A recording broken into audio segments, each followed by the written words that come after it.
ये जो पूजा की जा रही है ये वट सावित्री व्रत की पूजा है। यह पूजा कोरोना काल के लॉकडाउन के समय में फिल्माया गया है।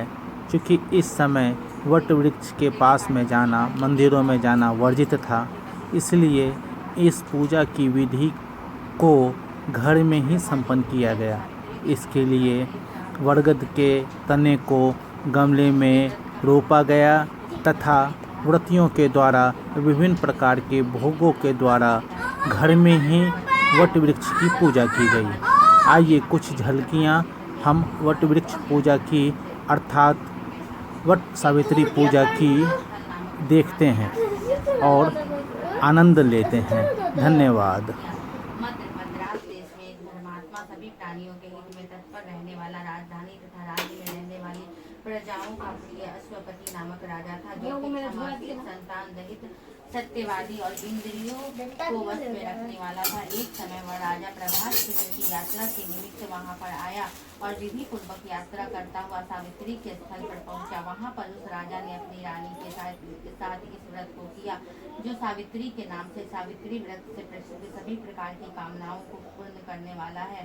भूर्भुवः स्वः भूलोक भूर्भुलोक स्वर्गलोक, इस मंत्र की साक्षात मूर्ति बनकर स्थित श्री ब्रह्मा जी की प्रिया सावित्री देवी उस राजा पर प्रसन्न हुई।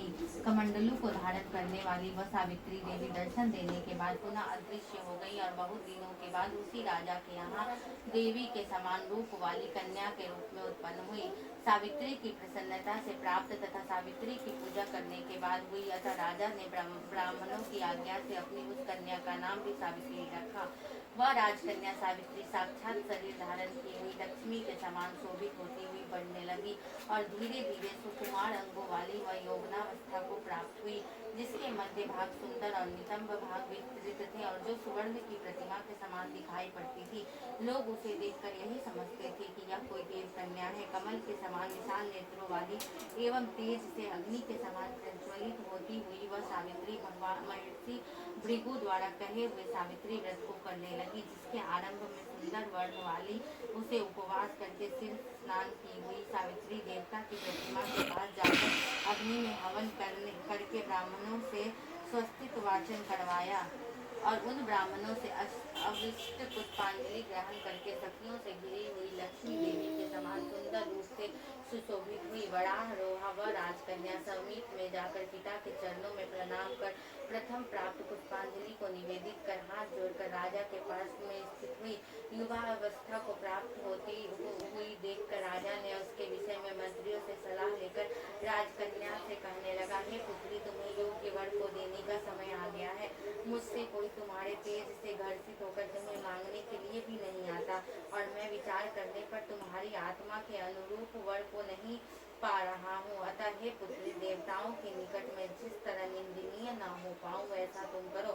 मैंने धर्म शास्त्रों में पढ़ा और सुना भी है कि यदि पिता के गृह में रहती हुई विवाह के पहले ही जो कन्या रजो धर्म से युक्त हो जाती है वह शूद्रा के समान समझी जाती है तथा उसके पिता को ब्रह्म हत्या के समान पाप लगता है। इसीलिए हे पुत्री, मैं तुमको भेज रहा हूँ कि तुम स्वयं अपने योग्य वर ढूंढ लो। वृद्ध मंत्रियों के साथ शीघ्र जाओ और मेरी बात को मानो।